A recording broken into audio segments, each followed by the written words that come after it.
Good morning. Shri કન્યા પ્રાથમિક વિદ્યાલય કાલાવડ, ધોરણ 6 વિષય અંગ્રેજી. વિદ્યાર્થી મિત્રો, આપણે યુનિટ 2ના એક્ટિવિટી 5નો અભ્યાસ પૂર્ણ કર્યો. હવે એક્ટિવિટી 6નો અભ્યાસ કરીએ, જેની અંદર દરેક હેલ્પર વ્યક્તિઓ જે છે, આપણા ધોરણ 5ની અંદર આપણે હેલ્પર્સ નેમ શીખેલા હતા. તો એ દરેક હેલ્પર્સ છે એ શું કરી શકે છે, કારણ કે આપણે લાયન એન્ડ કેમલની સ્ટોરીમાં કોણ શું કરી શકે છે, કોણાથી શું થઈ શકે છે, એ માટેની જે વાત હતી એ શીખ્યા હતા. તો એ પ્રમાણે અહીંયા એક્ટિવિટી 6ની અંદર તમને એક એક્ઝામ્પલ આપવામાં આવેલું છે.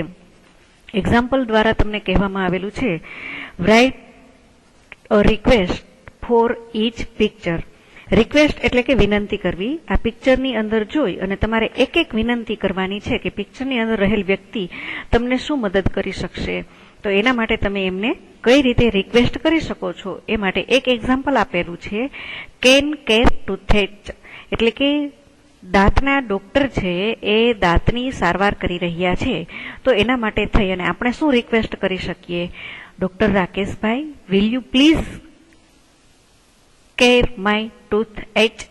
એટલે કે doctor Rakeshbhai, will you please. હવે વિલ યુ છે ભવિષ્યકાળની અંદર સૂચવે છે, મહેરબાની કરીને તમે મારા દાંતની કાળજી કરી દેશો અથવા મારા દાંતની સારવાર કરી દેશો. કેર કરવી એટલે સારવાર કરવી પણ થાય અને કાળજી લેવી પણ થાય. તો એ જ રીતે નેક્સ્ટ પિક્ચર આપવામાં આવેલું છે, જે ટેલરનું પિક્ચર છે, કેન સ્ટીચ અ શર્ટ. હવે શું કરવાનું છે ને એ તમને આપી દીધેલું છે, કેન સ્ટીચ અ શર્ટ એટલે કે એક શર્ટ સીવી શકવો. તો હવે તમારે ત્યાં કોઈ પણ નામ છે ટેલરને આપી દેવાનું અને એના દ્વારા છે તમારે કહી શકાય. હવે માની લ્યો કે આપણે ટેલરનું નામ મોહનભાઈ આપીએ, તો આપણે ભવિષ્યકાળની અંદર સૂચન કરવા માટે થઈને વિલ યુ પ્લીઝનો ઉપયોગ કરવાનો છે. Will you please stitch a shirt for me. એટલે કે મારા માટે એક શર્ટ સીવી આપશો.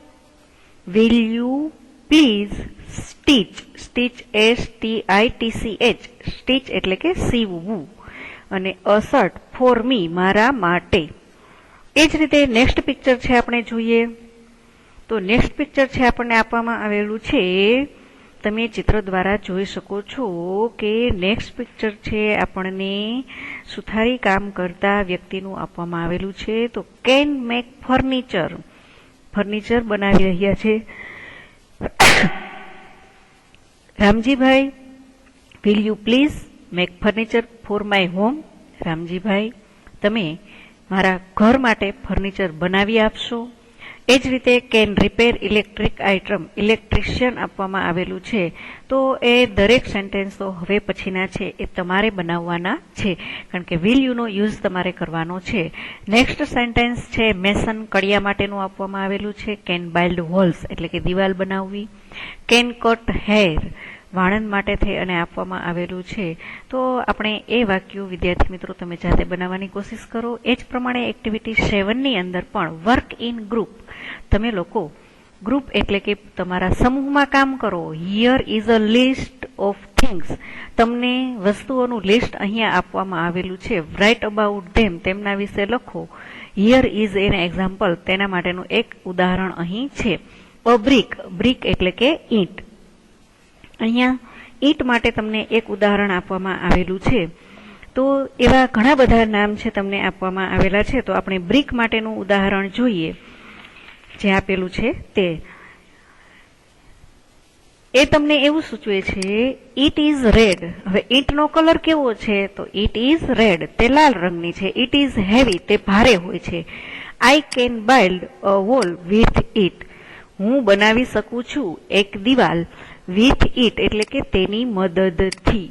હું તેની મદદથી એક દિવાલ બાંધી શકું છું. બાઇલ્ડ એટલે બનાવવું, બાંધવું.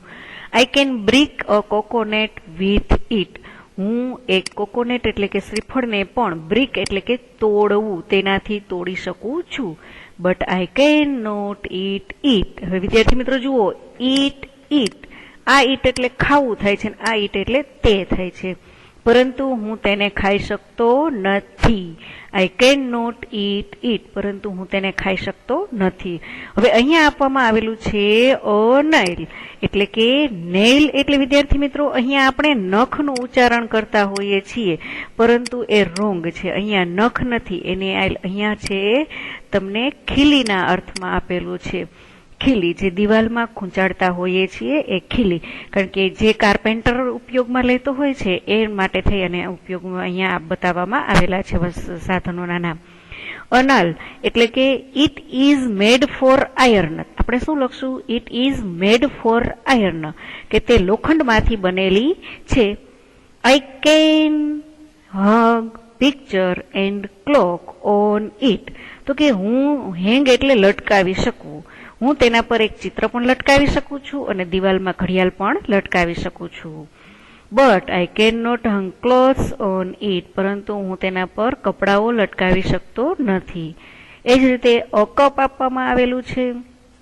કપ માટેનું સેન્ટેન્સ વિદ્યાર્થી મિત્રો લખજો. It is made of glass, તે કાચમાંથી બનાવેલું છે. I can drink tea in, I can drink milk in it, આપણે જે પીતા હોઈએ તે. હું તેની અંદર દૂધ પીવું છું અથવા તો હું તેની અંદર ચા પીવું છું. I can drink milk in it. But I can not take bath in it, પરંતુ હું તેનાથી સ્નાન કરી શકતો નથી. કપ અને ટબ બંને વસ્તુ અલગ છે, એટલા માટે કપ છે એ ચા પીવા માટે આપણે ઉપયોગમાં લઈએ છીએ. But I can not take bath, BATH, bath એટલે સ્નાન કરવું, ઇન ઇટ, હું તેનાથી સ્નાન કરી શકતો નથી. ત્યાર પછી આપણને એક ઇલેક્ટ્રિશિયનની વસ્તુ ઇલેક્ટ્રિકની વસ્તુ બતાવવામાં આવેલી છે. અ CD પ્લેયર, એટલે કે જે CD પ્લેયર છે આપણે પીસીની સાથે જોડી અને આપણે એની અંદર પિક્ચર્સ જોઈ શકતા હોઈએ છીએ એ. ઇટ ઇઝ રાઉન્ડ, તો CD છે કેવી છે? તો કે રાઉન્ડ શેપમાં હોય છે, એટલે કહી શકાય ઇટ ઇઝ રાઉન્ડ, તે ગોળ છે. I can hear song on at, આપણે તેના દ્વારા, હિયર HEAR, હિયર એટલે સાંભળવું, સોંગ્સ એટલે ગીત, આપણે તેનાથી ગીત સાંભળી શકીએ છીએ. I can hear songs on it. But I can not write on it, પરંતુ આપણે તેના ઉપર લખી શકતા નથી. આ રીતે સેન્ટેન્સ છે વિદ્યાર્થી મિત્રો લેવાના છે. હવે આશા રાખું છું કે પછીના જે સેન્ટેન્સ છે વિદ્યાર્થી મિત્રો તમે જાતે લખવાની કોશિશ કરશો, કારણ કે આપણે હવે ધોરણ 6 ના બીજા સેમેસ્ટરની અંદર પહોંચ્યા છીએ.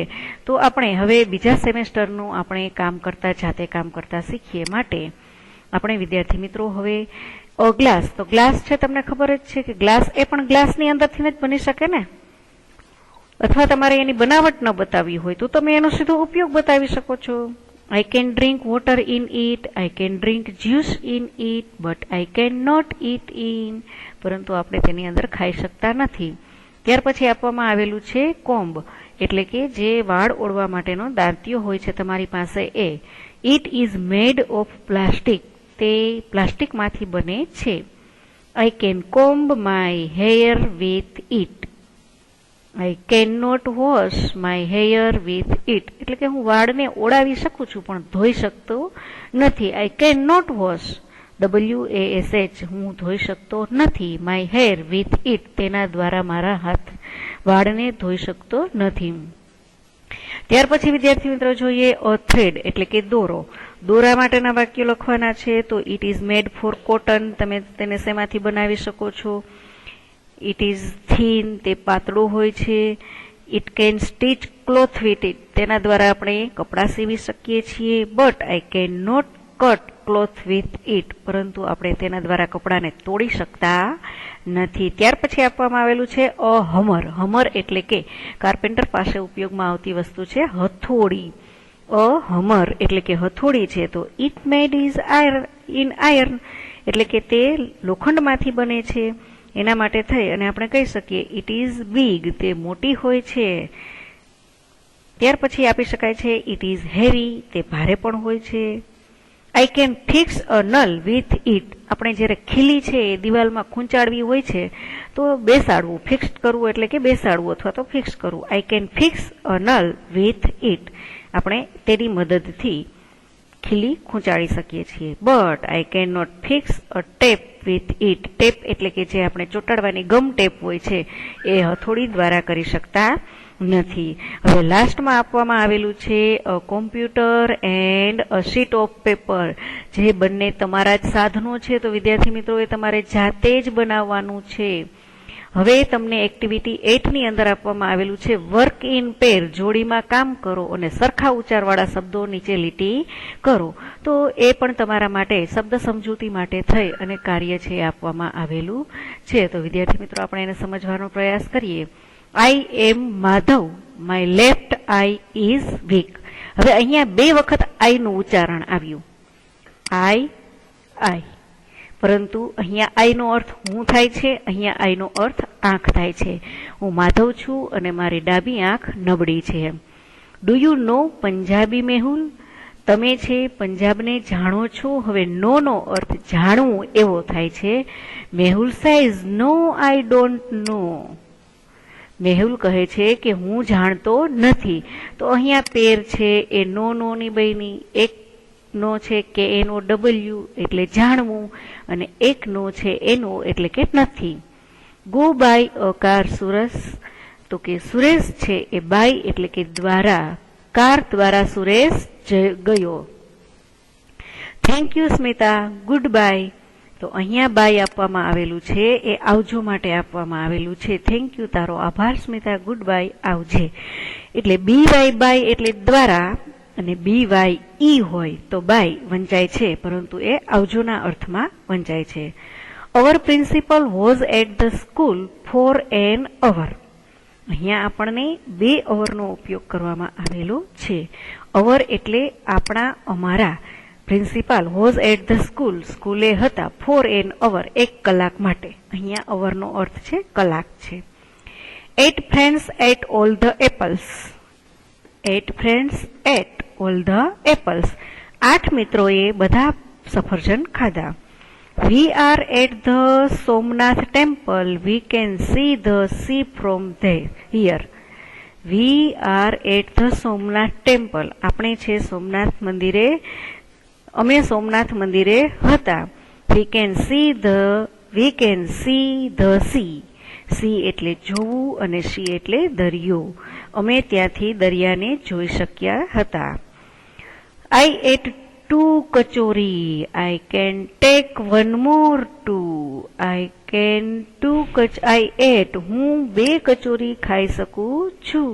I can take 1 more 2. હું 1 વધારે 2 પણ એટલે કે TOO2 અને TWO2. 2 એટલે મેં 2 કચોરી ખાધી અને 1 વધારે પણ હું ખાઈ શકું છું. Come here. Can you hear the call of cuckoos? Come here. Here અહીંયા આવો. કેન યુ હિયર એટલે સાંભળવું. તમે છે કોકોનો કોલ છે તે સાંભળો. એટલે અહીંયા બંને હિયરના મિનિંગ છે આપવામાં આવેલા છે.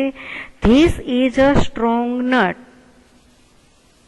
વિદ્યાર્થી મિત્રો, આવા સ્પેલિંગો દ્વારા તમે ઘણા સ્પેલિંગની ગેમ્સ છે બનાવી અને તમારી રીતે વધુ સ્પેલિંગને બનાવવાની પણ કોશિશ કરી શકો છો. ગેમ દ્વારા નવા સ્પેલિંગો તમે યાદ કરી શકો છો. This is a strong knot. I can not untie it.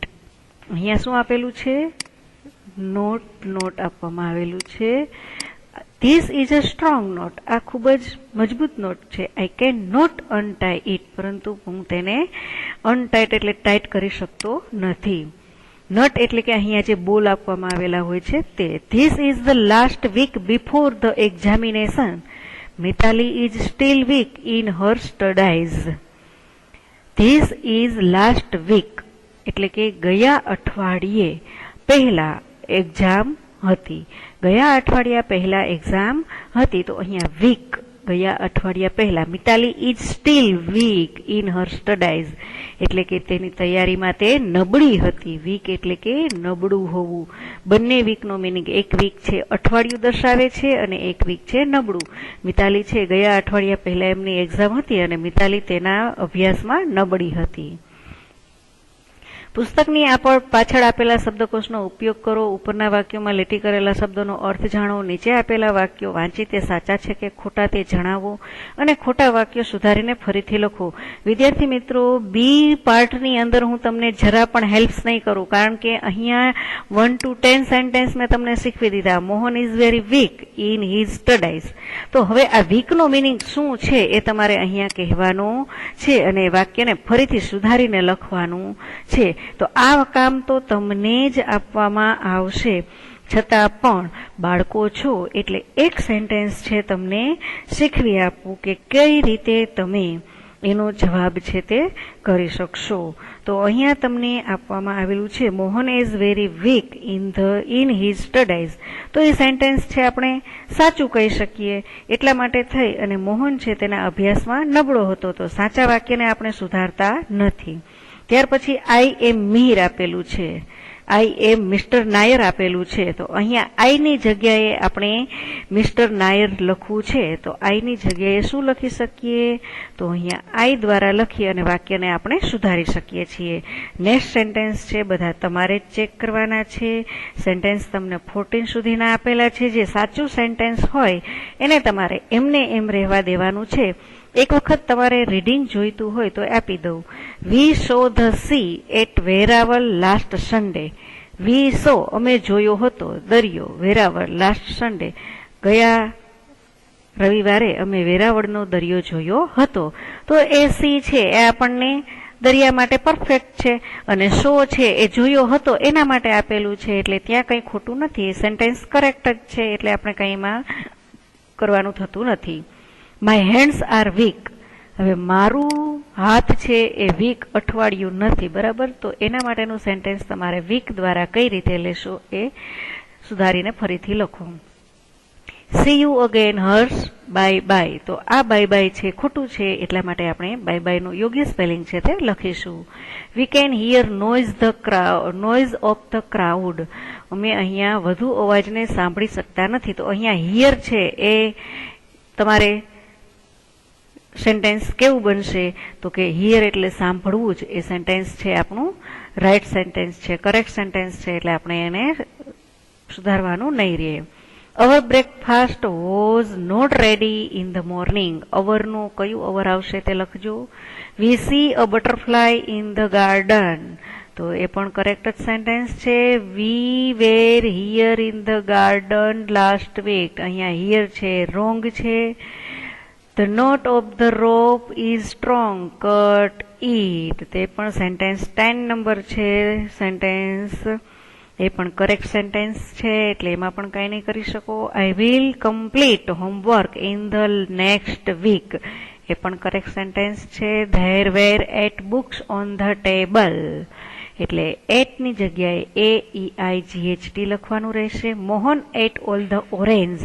અહીંયા આપણે છે એ ઉપરનો 8 છે અહીંયા લખશું અને આ 8 છે ત્યાં લખશું. There were only 2 student on the playground. 2 student on the playground. Sentence correct છે, એટલે આપણે કંઈ પણ સુધારો કરવો પડશે નહીં. હવે વિદ્યાર્થી મિત્રો, એક્ટિવિટી 9 ની અંદર તમને આપવામાં આવેલું છે. ફરીથી દરેક કામ છે આપણને ગ્રુપની અંદર કહેવામાં આવેલું છે. રમત રમવાની છે. શિક્ષક મિત્રોએ બધા વિદ્યાર્થીઓને 2 જૂથમાં વહેંચવા. ગ્રુપનું નામ એ અને બી આપવું. કોઠા બીમાં આપેલા વાક્યોને ચીટ બનાવી ગ્રુપ એના પ્રત્યેક વિદ્યાર્થીને આપવી. હવે બીમાં આપેલા વાક્યોની ચીટ બનાવી ગ્રુપ બીના પ્રત્યેક વિદ્યાર્થીને આપે. એટલે સામસામી ચીટ છે એકબીજા વિદ્યાર્થીઓને આપવાની છે. હવે જે વિદ્યાર્થીને જે ચીટ મળેલી છે એ પોતે મોટેથી વાંચવાની છે અને એ પ્રમાણે એકબીજાની સાથે સંવાદ કરવાનો છે, એટલે કે વાતચીત કરવાની છે. જો પોતાની સમસ્યા માટે ગ્રુપ બી નો વિદ્યાર્થી યોગ્ય ન હોય તો આઈ નીડ યોર હેલ્પ. તો આપણે એને કહી શકીએ કે મારે તમારી મદદની જરૂર છે. હવે જો પોતે પોતાની ચીટ છે એ સમજી શકતો હોય તો આપણે ન સમજી શકતો હોય તો I do not need your help કહી શકાય. કે જો પોતે સમજી ગયો છે તો I do not need your help કહી શકાય, અને જો ન સમજતો હોય તો આઈ નીડ યોર હેલ્પ કહી શકાય. એ રીતે બંને ગ્રુપ છે એકબીજાની સાથે રમત રમી શકશે. એ જ પ્રમાણે વ્યવસાયકારોની યાદી બનાવી અને પણ આપણે રમત રમી શકાય એમની વસ્તુઓની યાદી માટે થઈ. અહીંયા આપણે જોઈએ group A, what can you do for me. તમે મારા માટે શું કરી શકશો? I can build a hall, હું એક દિવાલ બનાવી શકીશ. આઈ નીડ યોર હેલ્પ, મારે તમારી મદદની જરૂર પડશે. હાઉ મેની રૂપીઝ, કેટલા રૂપિયાની. આ રીતે વાત કરી તો ખબર પડી ગઈ કે આ વ્યક્તિ કોણ છે. તો એના માટે થઈ અને ગ્રુપ બી નો વ્યક્તિ કહે છે, sorry you are not useful for me, sorry હું તમને મદદરૂપ ઉપયોગી થઈ શકતો નથી. 300 રૂપીઝ, અથવા તો સામેનો વ્યક્તિ જો જવાબ આપી શકશે તો 300 રૂપિયા એવું કહી શકાય છે. Sorry you are costly for me, મહેરબાની કરીને કહે છે કે તે ખૂબ સસ્તું છે. This is okay, please come with me, આ બધું બરાબર છે, મહેરબાની કરીને મારી સાથે ચાલો. આ રીતે ચર્ચા છે કરી શકાય છે. હવે તમારે ગ્રુપ એ અને બી માં ટેપ્સ આર લેકિંગ, એટલે તમે આ રીતે છે એકબીજાની સાથે વાતચીત કરવા માટેના ચીટ છે બનાવી શકો છો. આપણે આ એક્ટિવિટીઝ આપવામાં આવેલી છે એટલે એમાં કંઈ આપણે કરી શકતા નથી. ત્યાર પછી આપેલી છે activity 10, I am the music main. એના માટેની રાઇમ્સ આપેલી છે. I am the music man, I come from far away and I can play. What can you play? I play the piano, blah blah piano, piano, piano, blah blah piano, blah piano. એટલે કે હું એક સંગીતનો માણસ છું, music man એટલે કે હું સંગીત ગાનાર માણસ છું. તો એના માટે કહે છે કે તમે મારાથી દૂર ખસો, એન્ડ આઈ કેન પ્લે, અને મને વગાડવા દો. વોટ કેન યુ પ્લે, તમે શું બજાવશો? તો કે હું પિયાનો બજાવું છું, અને પિયાનાનો અવાજ આપે છે પ્લા પ્લા પિયાનો. એ જ રીતે ફરીથી કહે છે, I am the music man, I come from far away and I can play. What can you play? I play the big drum, પોતે મોટું ડ્રમ પણ વગાડી શકે છે. એના માટે કહે છે બુમડી બુમડી બુમડી બૂમ, બુમડી બૂમ બુમડી બૂમ, એટલે કે તે બુમડી બુમડી બૂમ છે તે વગાડી શકે છે ડ્રમની અંદર.